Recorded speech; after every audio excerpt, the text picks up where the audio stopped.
Aloha, everybody, and welcome to Spirit Chat Radio. I've been very busy this week getting ready for my psychic ability class to open again. Today is the first day of open enrollment for 10 days, so that's pretty exciting. For those of you who want to register, you definitely should go to www.psychicabilityclass.com and register. If you just want to learn more, the front page tells you all that you need to know about, like what's in the class, the modules, all that kinds of stuff. So you want to go check that out as well, and then decide if you want to get in the class. And so, just so you guys know, I only open this class. I think most of you know this. I only open this class a few times a year or every few months or so. And the reason that I do that is because I like to have some one-on-one time with each group of students. We have a private Facebook group. We do spirit chats based on the modules, and I like to cover their questions. If I was having students come in like sporadically every day or every other day, I feel like that would sort of hinder the flow of the learning process, and I like to be more hands-on than that. And so I just open them in groups and let groups of students come in, and it's much easier that way, and it's way more beneficial for you guys. So that being said, definitely check it out. It is a really, really thorough class. This also kind of goes hand in hand with some of the subjects I wanted to talk about today. There are similar questions repeat questions that I get often. And I always think that I cover them in this podcast or that podcast, but I decided that I wanted to cover a group of them, a group of common questions that I've been getting in one podcast today. And one of those questions I get often is, I have this ringing of the ears. Ringing of the ears. Does anybody else have this ringing of the ears? Do you know what the ringing of the ears is? And yes, I do know what the ringing of the ears is. I mean, as long as you don't have a medical issue and whatnot, which a lot of people think it is a medical issue, whatever. If you've gone to the doctor, you're cleared, and you don't have an ear infection or something. What happens when you begin to raise your vibration is your body begins to adjust to a new vibration, and vibrations make noise. So imagine, I guess, like a tuning fork. I'm sure that you guys have heard a tuning fork, and you know that, or a singing bowl. There's a lot of items that if you hit it, metal, that type of thing, it begins to vibrate, and when things begin to vibrate, they begin to hum. And so it's essentially the same type of concept.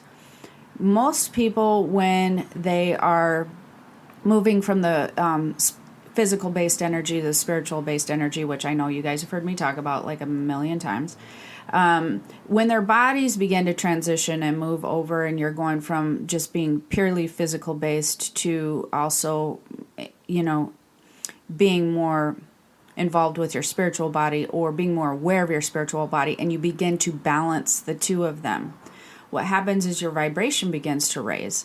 And a lot of times, not always, but many, many times, it is very common for you to be experiencing this ringing of the ears. The thing about the ringing of the ears is, for everybody, it's different. So you may have just started on your spiritual journey. You may have been on your spiritual journey for 2 years and just have never experienced the ringing of the ears. Now you have. Maybe you just didn't even realize you were on a spiritual journey till you heard the ringing of the ears, and now you're more interested in it. So the thing is, for you guys, is don't gauge your vibration by the ringing of your ears. So that's really important for you to know. It's not that the ringing of the ears comes at a certain stage and that you're at this level of advancement if your ears begin to ring. For those of you who do not get the ringing of the ears, that's actually really awesome, because the ringing of the ears is really annoying sometimes. And so for me personally, even though that I have been psychic my entire life, when I began to teach and go on a different part of my journey, and my bodies began to balance together in a different way, and I what had actually happened is I had went through a different level of advancing my vibration, and my vibration began to just really heightened quite a lot from where it had been normally for most of my life. That's when I experienced the ringing. I think I was in my 20s, and maybe I was a little bit older. Well, probably mid-20s or so. Might have been, yeah, about mid-20s. And so anyways, the ringing was intensely loud. Oh my God. It went on for, well, as I talk to you guys about this all the time, the ringing can happen in spurts where you can notice it every single day, and night's the worst, of course, because everything quiets down. So I swear at night sometimes I'd be like, it would be like a movie, and I'd be like, oh my God, just stop the ringing. It's so loud. I cannot even sleep. And it was just horrible and weird. It felt like some kind of torture. And then daytime, you hear a lot of other background noise, so you don't necessarily notice it as much. But the ringing of the ears can go on for like hours. It can go on for days.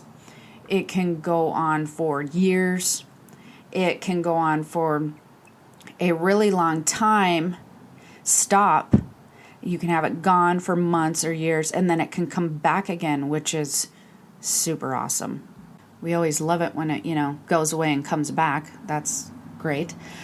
So ringing of the ears is a sign of your vibration shifting. It's not a sign of where you are at on a vibrational scale necessarily from 1 to 10 and you're this far advanced. That doesn't mean that you're so far advanced or you're not advanced far enough.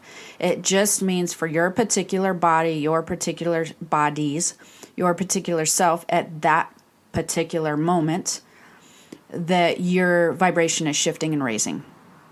And once they raise to a certain level, like for instance, it'll raise and everything will adjust. The ringing will usually calm down at that point.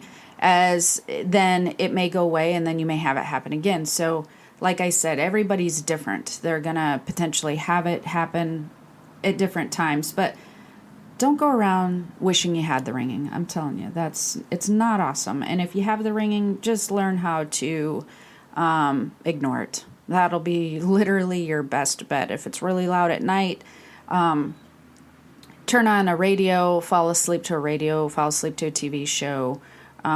Use some background noise, because you'll notice that it's not bothering you near as much, because I promise you, the more you concentrate on the ringing and that it's there, or if it's there, it will get really loud. You will hear it really, really loud. So hopefully that makes sense of why you hear the ringing. Like I said, that a good analogy is a tuning fork or a singing bowl or a piece of metal. If you hit it and it vibrates and it hums, this is what you're hearing. You're hearing that internal frequency of the shifting vibration. And like I said, it will calm down. It will go away, or it usually does anyways, eventually. And if you have it all the time, I guess you're just adjusting quite a bit. But it's nothing, like I said, to be concerned about, unless, if you are concerned, go to the doctor, get it checked out, whatever. So, that being said, I also have some other things that people ask me about all the time. It's basically spirit movement, spirit activity, things that happen. What is this? What is that? Do you have this happen to you? So I thought in this show, I would share a lot of stories of things that happened to me and that happens to me often, because people always ask me, well, I wonder what it's like, how do you experience things, or how does this happen to you? And so I thought I would cover some things, because people seem to be interested. If you're not, you're probably want to cut out on this podcast. So anyways, one of the things that I get asked is about missing things. In fact, I had a question in the Higher Purpose Learning group this week. Was it this week? I don't know. It was sometime not very long ago, about I'm always having things missing in my house, or things turn up missing here or there. And I kind of glazed over the Higher Purpose Learning group, which I'm sure most of you know now. If you're not in it, it's on Facebook, and we do a lot of Q&As in there during the week. So if you have questions about things going on, I get in there and I answer them. and it's where you can kind of be. It's my spirit community. You can be with like-minded people. We try to keep a really positive, cool vibe in there, and I love it. I think that most everybody loves it. They really enjoy it a lot. So, missing items. Does that happen to me? And what kind of things happen? Oh my goodness. You know, it's funny because I think my life is just so different than other people's sometimes. I have to kind of put myself in someone else's perspective to realize what more of a quote unquote normal life would be, because we were actually driving down the road the other day and somebody had said something about someone else. This is kind of a weird, vague story, but I couldn't figure out for a minute. I was like, how does this person not know that this person is like this? Like, it's just, I mean, it's so obvious that this person is this particular way. And I was sort of shocked. And then I realized, oh, yeah, I guess I'm psychic and all that. And I know that sounds really funny and weird, but I forget that people don't see what I see, or they don't experience what I experience. All the time. Sometimes they do, sometimes they don't. Sometimes it's more intense. Sometimes they're new to these things, but my life is just a little bit different. So even on the missing things, the missing items, when somebody asks, "Does this ever happen to you?" I'm just thinking, all the time. Like this, it happens so much that I literally do not even give it a second thought.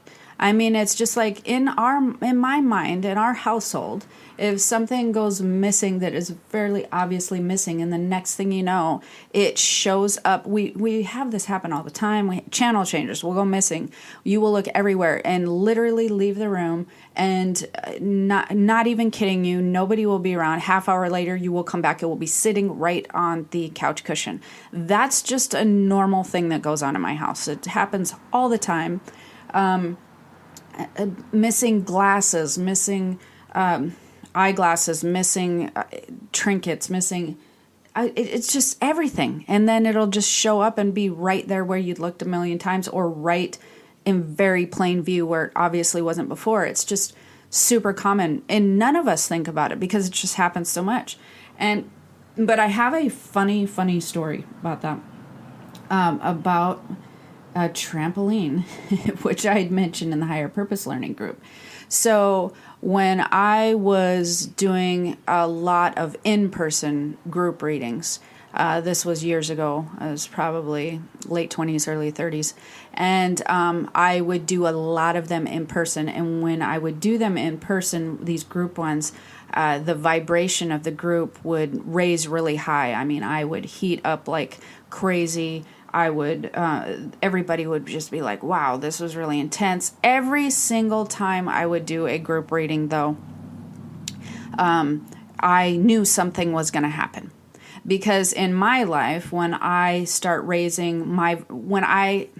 raise my vibration to raise other people's vibration, which I'll get into that a little bit more also, when I begin to do a certain podcast or launch my classes, or I'm writing a book or something that would raise the vibration and give knowledge to others to help them raise their vibration, all of a sudden shenanigans starts happening all over.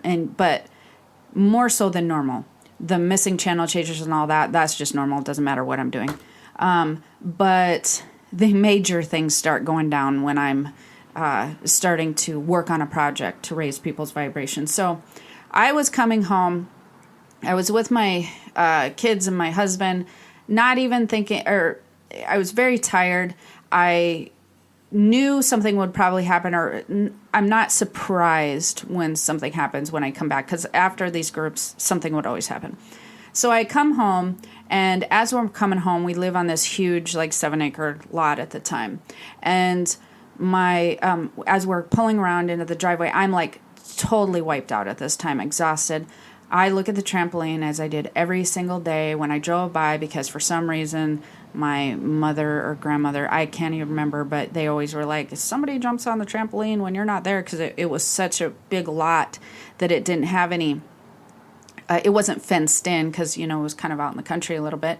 If the neighbor kids come over and break their arm, like the neighbor kids are going to come jump on the trampoline. But for some reason, it would stick my head. So every single day I would look at the trampoline, make sure there wasn't any kids with, doing flips on my trampoline when I came home. And nobody was ever there. Nobody was there. Pulled into the garage. I'm exhausted. Usually I would take a nap or lay down after these events because for me, my energy raises so high and people have a lot of questions for me. And when that happens, or when it would happen when I was younger, I would really get drained and tired because I would pull so much energy from me. So I went down to take a nap or lay down. And this was in kind of a spring time of year. And the next thing I know, I'm not even kidding you, I am laying down for like 10 minutes, maybe. It wasn't very long, 10, 15 minutes. And all of a sudden, my husband comes, because I'm laying on the couch. He comes into the room and he's like, "Where's the trampoline?" I'm like, "What are you talking about?" He's like, "The trampoline, it's missing." And I was like, "Okay, find it, whatever. I don't care. Don't bother me. I'm tired." Because I knew the minute he came in and said, "Where's the trampoline?" I was like, "Oh, Jesus, really? You moved the trampoline?" I mean, I knew immediately what had happened. And I'm like, just find it. I'm so tired, whatever. So he goes and looks around. And finally, I'm like, I suppose I should probably get up. And I'm so irritated at the spirits at this point in time because I'm like, really?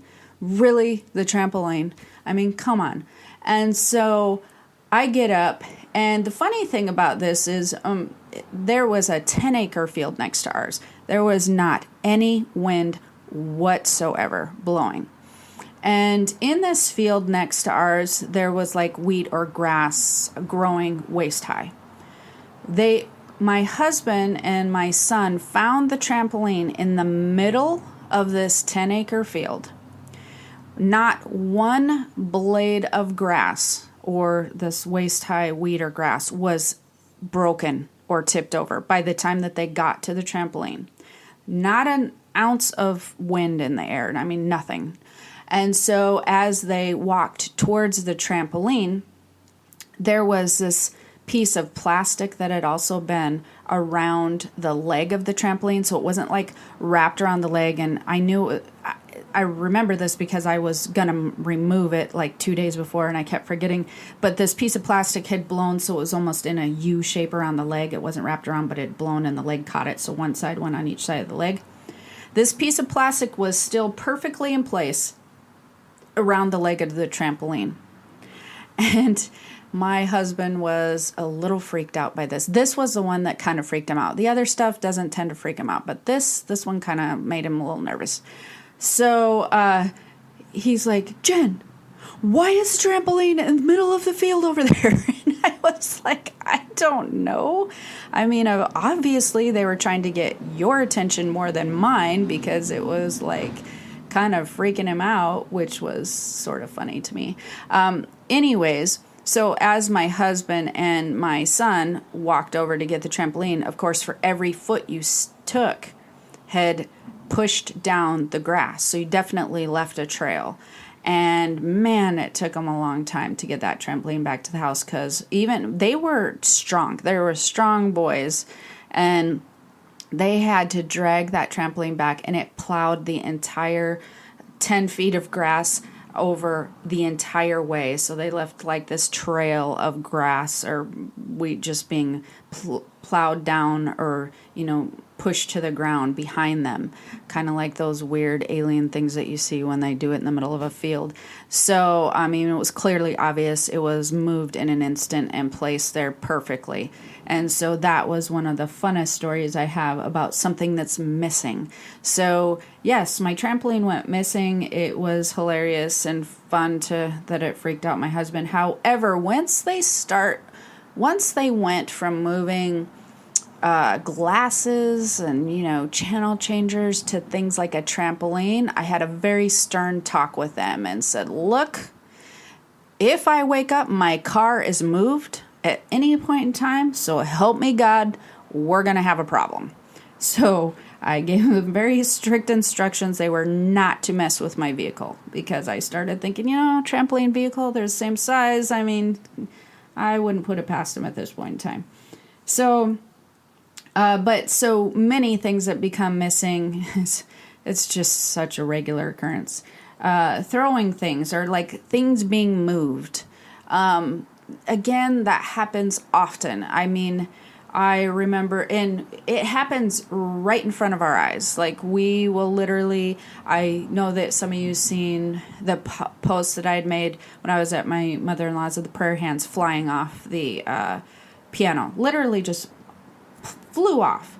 I've had candles fly off. I remember one time I only get irritated when they do certain things because other times I don't care. I'm like, oh, cool, they're here, whatever. One time, though, somebody had thrown my angel off of my TV that was a Christmas decoration. One I really, really liked too, but it broke. And I was like, okay, wait a minute, that's totally not cool. You can move things, you can do whatever. Don't mess with my angels. That's not even okay. So that was a kind of mischievous little boy. We had a little talk, and that didn't happen anymore. So then just movement in general. They like to be mischievous around us. And I had somebody ask me about that too, is, in every house I've lived in, this happens because it's like spirit activity is just high around me and my family. It just is. They know we can hear them. They know we can see them. And that's also the thing about this. When you begin to advance, and I'm not trying to scare anybody because it's not scary. Well, it really, really isn't scary to me. I don't know why it kind of freaks out people. See, that's when I have to go shift into the other perspective of somebody else of why that would be scary, because I can't kind of wrap my brain around like why that's scary, because I always thought it was super cool. I'm like, oh, cool, they're like doing stuff to show us that they're here. Awesome. And so you can have a talk with them just like I did with the trampoline and the angel, and you can like be like, okay, no, this isn't happening, like you're done, I'm not playing this game anymore, and you can send them on their way and be like, no, we're not down with this. And usually that works. And you can have an angel come in, clear the room, and escort them out. We don't do that. I remember when my son was, he was probably 4 or 5, maybe 6. He asked me about spirits being in people's houses, and he goes, I love it when spirits are in, our house. He goes, I really, really like that. And I said, yeah, me too. He goes, I feel really bad for people who don't have spirits in their house. He goes, that would be lonely. And I was like, yeah, I know what you mean. And so for us, it's always been like, it's comfortable for me. Like it feels good and comforting when we don't feel spirits around, because they will disappear for like probably, I don't know, they can disappear sometimes for days, weeks, even a month, and then they'll come back again or whatever. But you can feel when they're around heavily, and then you can feel when they're not around so much. And usually, if they're gone for a couple weeks, which isn't often, they're usually around all the time.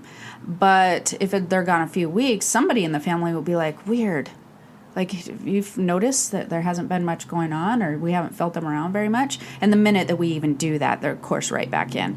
So it's just more comforting to us, or to our household, or me and my kids, just to feel them around, to feel that energy. It feels good to us. It feels like it's, I guess the way I would explain it to people who are thinking, what are you talking about? Would be kind of like if you lived in a house full of family, or like, a big family, or like kids and grandma and grandpa or whatever, you know what I mean? Like there's always people around coming and going. And then maybe you moved out on your own and it was just you in an apartment and there was no activity coming and going. See, that's kind of what it feels like to me. Like I like the feeling of them being around and stuff going on. It's just comfortable. It's just what feels good to me.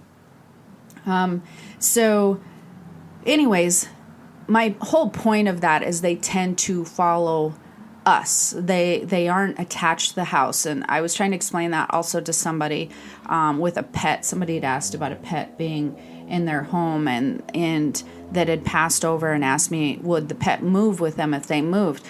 Almost always the spirits move with the people. They're very rarely attached to the dwelling. We've had places that they are, but most places that we've lived, and I've only lived like 3 major places in my life, they've had actual spirit portals near where I live. And that being said, no, they just don't happen to be everywhere I move, but I realize I probably just must end up moving into those houses because it feels good to me, which means that there's some type of portal there. So it's sort of the reverse. I never move into anywhere that doesn't feel good to me. Always, everything goes off feel for me. So, but we have a particular room in our house, the blue room we call it, where all kinds of shenanigans go down. So it's really funny in there. I don't know why they like that room so much. Don't really pay attention to it, to why, but it's just funny. So I have a lot of Buddhas, as you guys probably know, because you see them in my videos, and they will sometimes they will, because I have them like I have one standing one that goes in the corner, and sometimes they'll turn it so that it looks like it's got its nose in the corner, like it's in trouble or something, just kind of joking and playing around. And so they move things, they throw things, it happens. Electrical stuff, that's another thing that people ask me about all the time. This is also super common. It is really easy for spirits to get into electrical frequencies and manipulate, move them, play with them, whatever. And that would be, turning TVs on and off, turning lights on and off, messing with your computers, things like that. That's also super common. And man, that's the one that drives me nuts. That makes me really irritated sometimes. And it's not, I don't care, like in our household, again, they love to turn the TV on and off. That's just normal. We just pretend like they're decided to, park themselves on the couch and watch something, whatever. I know we think different. I know it's weird. So that doesn't bother me one way or the other. But one of the things that they love to do to me, again, remember I talked to you guys, or was talking to you guys about anything I do that is going to raise vibrations of others on a mass scale, they will definitely try to interfere. These are different groups of spirits too, just so that you guys know. You can tell the different groups, or I can tell. And for those of you listening, you're almost always going to have a very harmless spirits around that want to play. People who could be grandma, grandpa, that sort of thing. But when you get into an industry such as I get into, they don't necessarily love you raising, they as in a different set of spirits, doesn't necessarily love me spreading information that would help raise people's vibrations on a mass scale. So when I am writing a book, launching a product, doing anything like the classes, etc., like for instance, I was gearing up towards this new launch, then as those of you who probably follow me know, usually they mess with my computers. Usually it'll be like they will just crash, which is weird. It's not weird, I guess, but I mean, because I'm getting used to it. But like that particular day, if I'm working on a product launch, like my Mac, and most of you guys who have a Mac knows, they don't get viruses hardly ever. They don't crash really. And I'm not even kidding you. My computer will just completely shut down to black screen to where I have to turn it on. Like over and over and over. And it will continue to happen to me until I get so frustrated I have to get up and walk away. I have to be like, all right, we're going to do this. I'm going to get through this. This is not going to detour me. Although sometimes it's been a little bit detour-ish. I've just been like, God, really? Like, why can't sometimes when that happens to me, I feel like, why can't I be like other people and my computer just work and them not try to get to me through my computer? Lights flickering or turning on or whatever, that's pretty common. the biggest thing that happened recently was, as like I said, as those you follow me, was the power shutting off to my entire house. So getting ready for this launch, had been working and getting stuff ready to go, and I kid you not, the entire power, because I was working on something very specific that day, this cool webinar that I have coming up for you guys, some more free information, and I was really excited about this webinar, and I'd been working on it all day. It was a new project which should have keyed me in or clued me in, and the entire power to my entire house shorted out. I mean, like, having to call the electric company and all, it was ridiculous. And so, of course, that was the end of working on that project that day. But that was kind of a mass scale. And sounds, knocking, hearing voices. Well, that kind of gets into something else a little bit more. When you start hearing the voices, that gets into more communication and stuff, which we cover a lot of that in that class. But sounds, we have lots of knocking that goes on in our house, like knocking on doors. It's always 3 knocks. Everything's in 3s, always. So everybody will be sleeping. You'll hear someone knock 3 times on your bedroom door. In my kids' little apartment area, someone will knock 3 times on the outside of their house, and there'll be nobody there.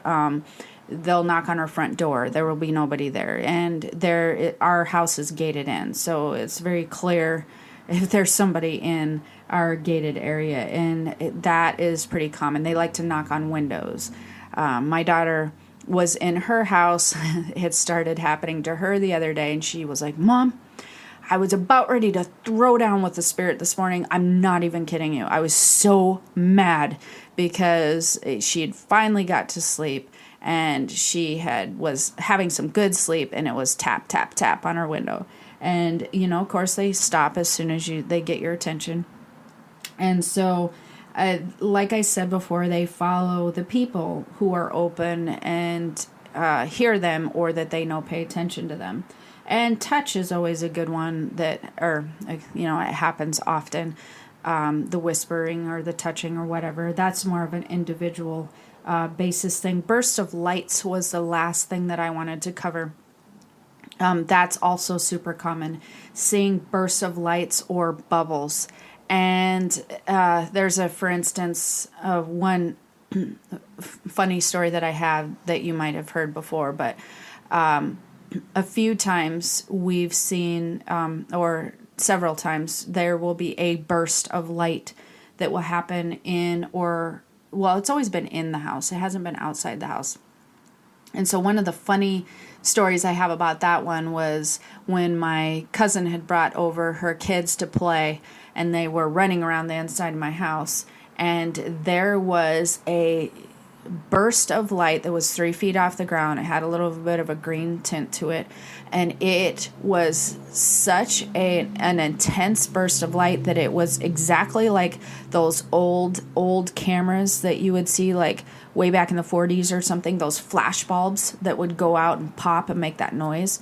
It would just blind you. This burst of light was so intense that it lit up the entire inside of my house like one of those flash bulbs. Like it flashed. You could see the center of it. It stopped the kids dead in their tracks. My kids were kind of used to this sort of thing. Hers were not. And they stopped, and her son was like, "What was that, Mom?" And we tried to make up something really quickly because we knew he was scared. And so we're like, "Oh, one of the light bulbs burned out. It's okay." And then he was like, "No, it did not. This house is haunted, and I'm ready to go home." And it was so funny. He was not fooled at all. But then we calmed him down and said, "No, it's nothing to be worried about, yada, yada." That happened in that same house, and another probably month or so later, it happened a couple more times with blue flashes, and they're very intense, just light bursts.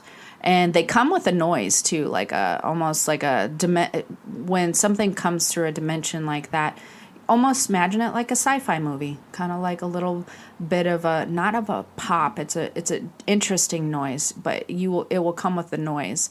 And so those are normally angels. Bursts of light are angels or guides, but they're almost, in my experience, they've been angels. So that's also very common. Well, I take that back. I don't know. I don't think those specific instances were very common. Maybe lighter bursts of light would become, seeing little light bursts is common, but that intensity is on a grand scale. So before I wrap this up, I just wanted to explain, yes, tons of things happen at our house. I don't even think about that. So much stuff happens around me and my kids and my family that we literally don't even give it a second thought until somebody asks me a question in the Higher Purpose Learning Group. And then I'm like, oh yeah, I guess people don't think about that, or I guess people wonder about that. So as you begin to develop your intuition and psychic ability, you most likely will experience some more things, and that should not scare you at all. It's super cool. It's so cool for a spirit to come into the physical realm and move something. It is so cool for them to make some sort of contact with you. That's not necessarily easy, except for it is easier for them to do it through electronics because of the frequency. But that being said, they're really, really making an effort to be like, hey, I'm here. There's something more to this world. There is an existence outside of this. And it's like, think of it as a hand wave, a handshake, a hug, something that they're really not necessarily trying to scare you. They are trying to give you comfort in a sense, just by getting your attention. And the more that you learn to psychically develop, the more that you learn to pay attention to signs and signals around you. The more you pay attention to signs and signals around you, the more that they will come through. That connection with them on the other side, or spirits, or your connection to the spiritual realm, becomes stronger. And so things will happen more. Now, I don't want anybody who's listening to this podcast to be afraid that their trampoline's going to go missing. They're going to have a giant burst of light and people are going to be knocking on their door.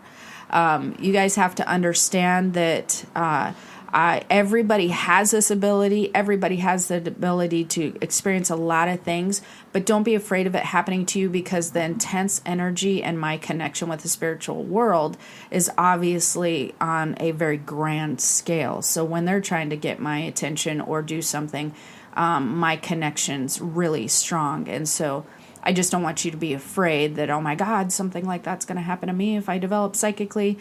No, the chances of probably experiencing any of the major things I talked about is pretty much slim to none. That being said, will you experience some of the other little things? Most likely you already have. You just brushed it off as, oh, I misplaced these, or, oh, that knocking must have been this falling down, or the dog, or whatever. So most likely you already experienced them. It's just something you've justified into something else. But as you do develop, and the less afraid that you get, then yes, things can happen. But there's really nothing to be afraid of. Like I said, it's super cool and exciting, and you can have conversations with them if you don't like it.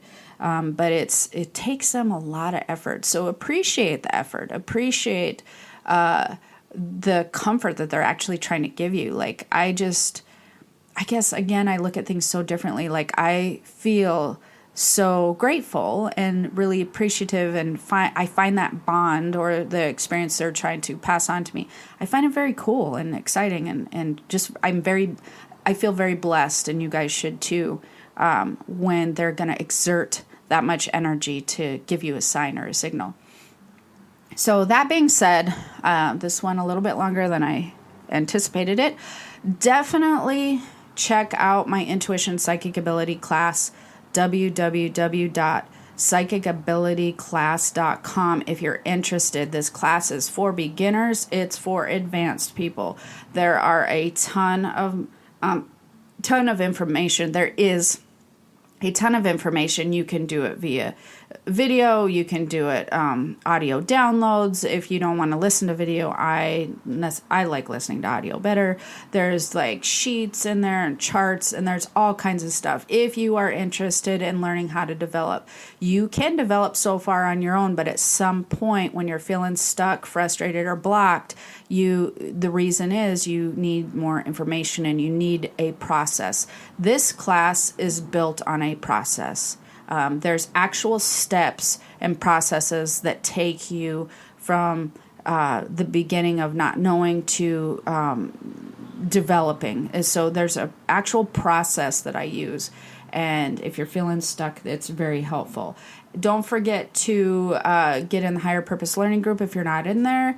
And also, you can check out my Keys to the Spirit World website if you want more information on anything else that I do. So until next time, have a wonderful day, and I hope to see you in class. Aloha. It can get lonely climbing Mount McKinley, so to entertain myself, I go to ChumbaCasino.com. At Chumba Casino, I can play hundreds of online casino-style games for free, like online slots, bingo, Slingo, and more. Plus, I get a daily login bonus. It's just too bad that up here, I don't have anyone to share my excitement with. Woohoo! Woohoo!